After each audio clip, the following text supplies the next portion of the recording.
Buenas noches a todo el auditorio de Enlace México. Los saluda Jorge Mújica desde Chicago, capital de México del Norte.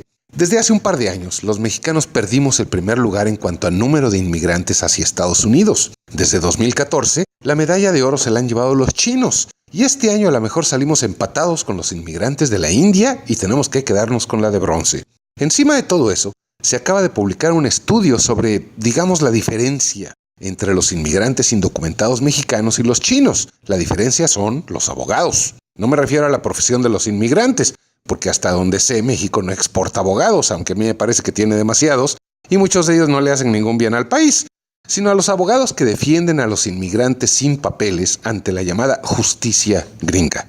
Legalmente, en Estados Unidos, una persona que comete un crimen, desde robo o asalto hasta homicidio premeditado, tiene derecho a que un abogado lo represente.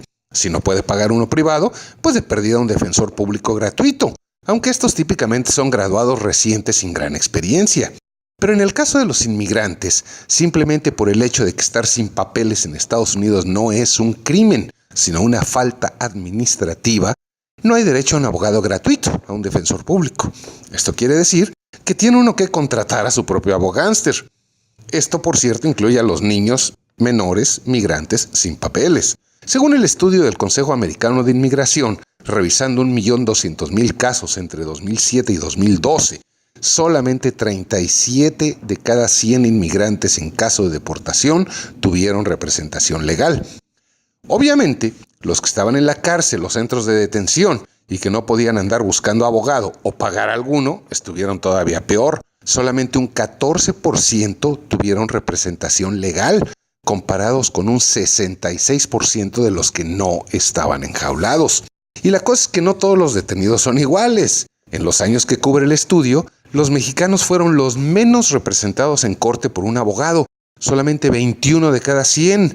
Y en cambio, fueron los más encarcelados, 78 de cada 100.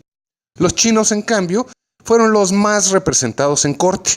92 de cada 100 tuvieron abogado y solamente 4 de cada 100 chinos en proceso estaban en Chirona.